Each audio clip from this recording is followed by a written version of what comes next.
তো যে নিজের নামে সাইন করতে পারেন, অনেক জিজ্ঞাসা করেন তো যে সকল ক্ষমতার মালিক জনগণ, তো জনগণ মানে আমি আপনি না, ওইটা হলে তো ভালোই ছিল। তাও অন্তত শিরকি হলেও অন্তত এটা মনে হতো না আমরা যা চাই তা হবে, আমরা যা চাই না তা হবে না। না, মনে মনে মন কলে খায়েন না। আপনারা পতিতালয় কবে চেয়েছিলেন? বেশ্যাখানা চেয়েছিলেন? তাহলে বাংলাদেশে পতিতালয়গুলো খোলা কিভাবে? আল্লাহ তো অনুমোদন দেয় নাই, অনুমোদন দিলটাকে? আল্লাহ তো দেয় নাই, আপনারা জনগণও দিতে রাজি না, তাহলে দিলটাকে? সকল ক্ষমতার মালিক নাকি জনগণ, তো জনগণ হলে জনগণও তো অনুমোদন দেয় নাই, তো দিলটাকে? একইভাবে সুদভিত্তিক অর্থনীতি আপনারা অনুমতি দিয়েছেন? অশ্লীলতা, বেহায়াপনা, বেলাল্লাপনা, এমনকি শরীফ থেকে শরীফা, এগুলোর পক্ষে আইন বানানোর চেষ্টা চলেছে, আপনারা অনুমতি দিয়েছেন? তাহলে মদের বারের যে লাইসেন্স দিয়ে রাখে, মদ, হুজুর মাদকের বিরুদ্ধে বয়ান দেন, কোন মাদক?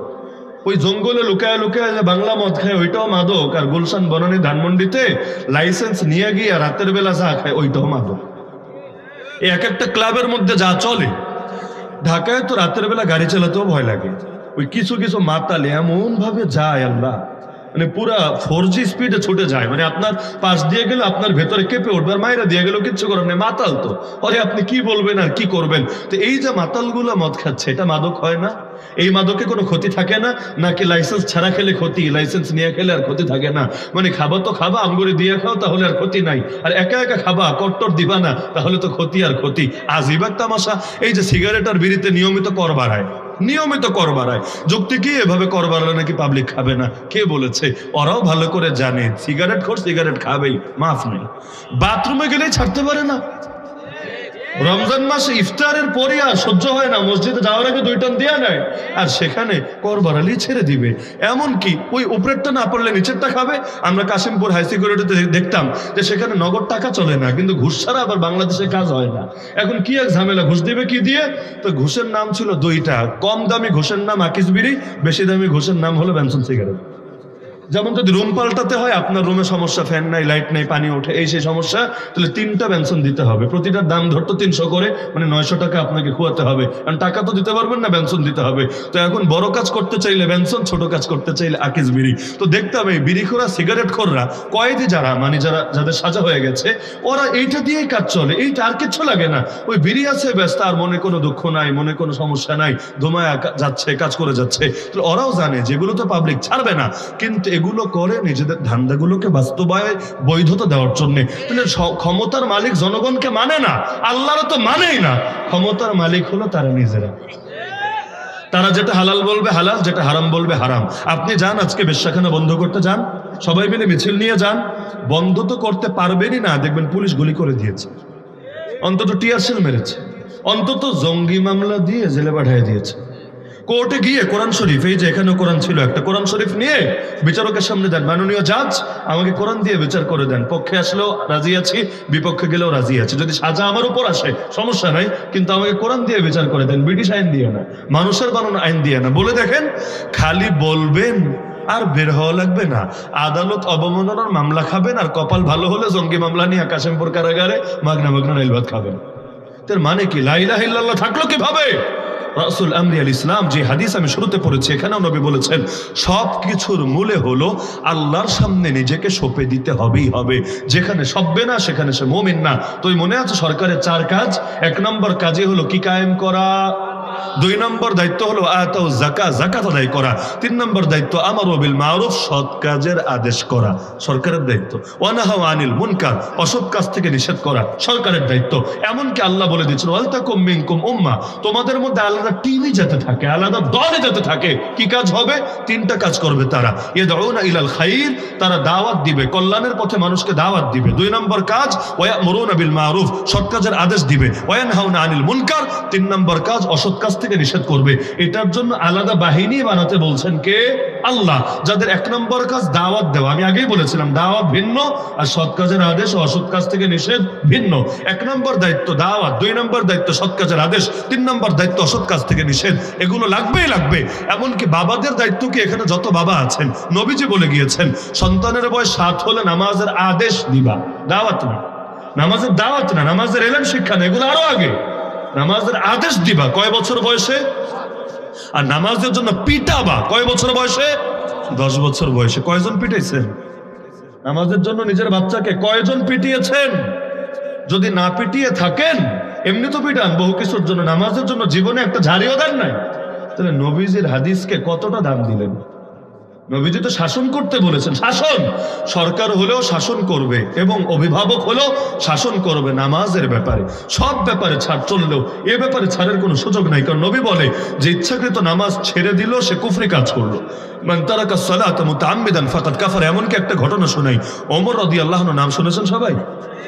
তিনি যখন চরম আহত নামাজ পড়াচ্ছিলেন, আল্লাহু আকবার বলে ইমামতিতে দাঁড়িয়েছেন, এখনো সূরা ফাতিহা শুরু করেন নাই, মাত্র সানা পাঠ করছেন। এর মধ্যে মসজিদের মধ্যে এক আগুন পূজারী ঢুকে হঠাৎ করে তার উপর ছুরিকাঘাত করতে শুরু করলো। ওমর রাদিয়াল্লাহু আনহু ইমামতি করছেন, এর মধ্যে তার উপর ছুরিকাঘাত শুরু করলো। এর মধ্যে শেষ আঘাত ছিল এতটা গুরুতর, নাভির নিচে তল পেটে পুরো ছুরিটা ঢুকে গেল। ওমর রাদিয়াল্লাহু তাআলা আনহু তিনি আর দাঁড়িয়ে থাকতে পারছিলেন না, বরাবর পেছনে যে ছিল তাকে ইশারা দিলেন, আসো তুমি এসে নামাজটা পড়ায় দাও, নামাজের হাল ধরো, জামাত ভাঙা যাবে না, তুমি এসে বাকি নামাজ চালাও। তিনি অজ্ঞান হয়ে পড়ে গেলেন। ওই খুনি পালাতে চেয়েছিল, সামনে থাকা সাহাবীরা বাধা দিতে চেয়েছেন, নামাজ ভেঙে একে একে 13 জন সাহাবীর উপর ছুরিকাঘাত করে বসলো। 13 জন, যাদের মধ্যে পরবর্তীতে 7 জন শহীদ হয়ে গেছে। অবশেষে এক সাহাবী পেছন থেকে নিজের গায়ে থাকা চাদর ছুঁড়ে মারলেন ওর চেহারার উপরে। যখন চেহারায় এসে পড়লো, এখন তার সামনে কিছু দেখে না, তিনি পেছন থেকে এসে ধরে আর ওই জায়গায় হত্যা করে ফেললেন। কেন না হলে আরো কয়জনটা যে মারবে, আর কয়জনের উপর যে ছুরিকাঘাত করবে, ওই রিস্কে যাওয়ার কি দরকার, সেখানেই থেকে শেষ করে দিলেন। এদিকে ওমর রাদিয়াল্লাহু তাআলা আনহু অজ্ঞান, তাকে নামাজ শেষ করে সাহাবীরা ধরাধরি করে ভেতরে নিয়ে গেলেন। দীর্ঘ সময় পরে যখন তার জ্ঞান ফিরল, এটাই কিন্তু সেই আঘাত, পরবর্তীতে তিনি শহীদ হয়ে গিয়েছিলেন এই আঘাতের কারণে, ওই সময়ের কথা আমি বলছি। দীর্ঘ সময় পর যখন তার জ্ঞান ফিরল, প্রথম প্রশ্নই তিনি করলেন, আসাল্লান নাস, তোমরা আমাকে বলো লোকেরা কি নামাজ পড়েছে? যখন তার নিচের পেট পুরো ফুটা, একদম দরদর করে রক্ত বের হচ্ছে এবং কিছুক্ষণ পর আল্লাহর বান্দা শহীদই হয়ে গেছেন, ওই সময়ও কি সচেতনতা নামাজ নিয়ে, আমাকে বলো লোকেরা কি সালাত আদায় করেছে? সবাই বলল নাম ইয়া আমিরুল মুমিনিন, হে বিশ্বাসীদের নেতা, হে আমিরুল মুমিনিন, হ্যাঁ লোকেরা নামাজ পড়েছে। তিনি বললেন জলদি আমাকেও উযু করাও। তিনি তো শুরু করেছিলেন, শেষ করতে পারেন না, জলদি আমাকে উযু করাও। ওই অবস্থায় আমরা তো সুস্থ স্বাভাবিক অবস্থায় নামাজ পড়ি না, অবাক লাগে। অথচ আল্লাহ রসুল বলেন, আমি মেরাজে যাওয়ার সময় আমার ভাই মুসাকে মসজিদ আকসার পাশে তার কবরের ভেতরে দেখেছি দাঁড়িয়ে দাঁড়িয়ে নামাজ আদায় করছে। আপনি মাটির উপরেই নামাজ পড়েন না, আর আল্লাহ রসুল বলছেন নবী মুসাকে কবরে নামাজ পড়তে দেখেছে। এমনকি নবী ইউনূস আলাইহিস সালাম তিনি মাছের পেটেও নামাজ পড়েছেন এবং সেখানে নামাজ পড়ে পড়ে দোয়া করেছেন বলেই আল্লাহ মুক্তি দিয়েছেন। ফালাউলা আন্নাহু কানা মিনাল মুসাব্বিহিন লালাবিসা ফি বাতনিহি ইলা ইয়াউমি ইউবাসুন।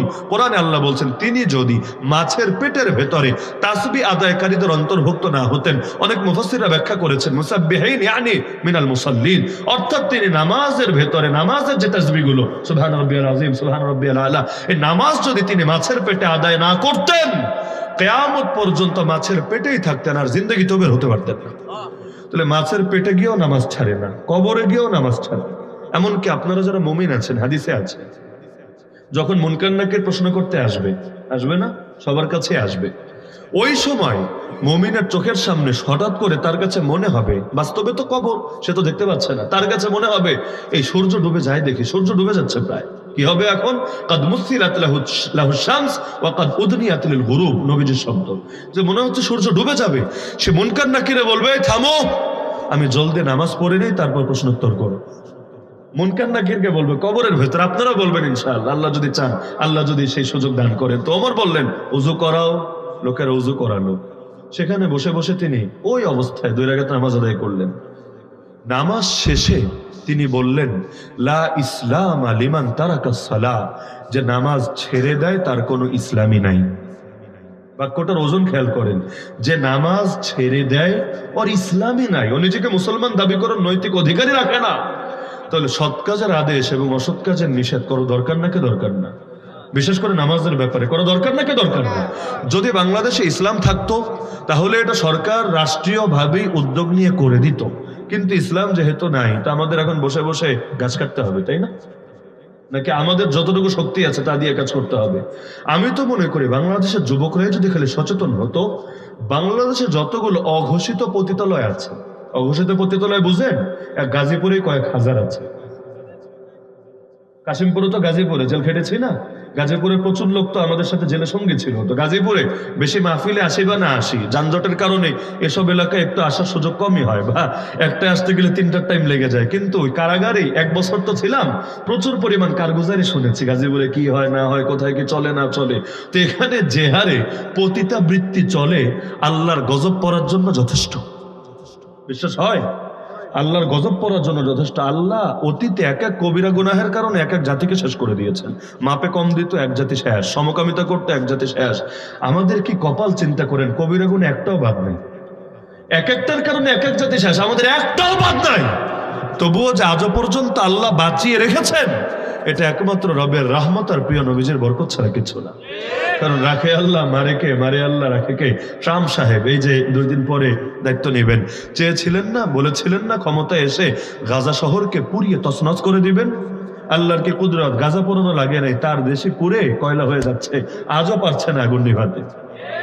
একেবারে তার হলিউড পাড়া থেকে শুরু করে লস অ্যাঞ্জেলেস, ক্যালিফোর্নিয়া সব পুড়ছে পুড়ছে, দাউ দাউ করে জ্বলছে। নাম দিয়েছে শয়তানের বাতাস, মানে দাবানুল ছড়ায় যাচ্ছে তো থামাতে পারে না, কোনো ফায়ার সার্ভিস এসে দিয়ে কাজ হয় না। নাম দিয়েছে শয়তানের বাতাস, যদিও নামটা নিয়ে আমার প্রচন্ড আপত্তি আছে, ওরা না প্রচন্ড আপত্তি আছে। সেটা কি নাম দিলেন? শয়তানকে শয়তানের দেশে বাতাস দিবে?